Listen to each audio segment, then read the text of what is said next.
When one irrigation zone won't turn on, but the others are working normally, that contrast is useful. It immediately tells you something important about where the problem likely is, and where it probably isn't.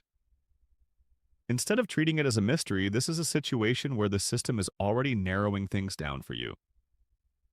When multiple zones work, the controller is usually doing its job. It has power, it's running programs, and it's capable of sending signals. That means the issue is less likely to be global and more likely to be specific to that one zone. That distinction matters because it changes what's worth checking next. In cases like this, the problem usually falls into one of three categories. First, the wiring to that specific valve may be compromised. A broken field wire, a loose connection, or a failed splice can prevent the signal from reaching the valve, even though everything else works. Second, the solenoid on that valve may be faulty. Solenoids fail independently. A bad one won't respond even if the controller and wiring upstream are fine.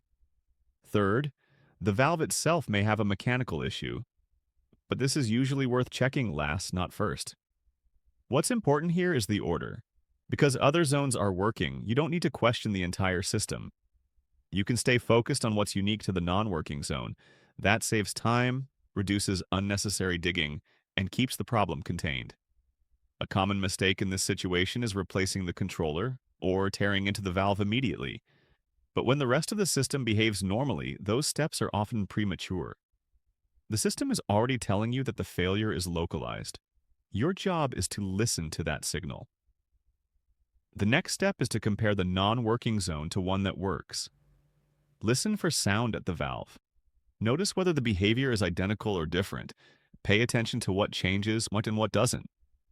Those differences are more informative than any single test.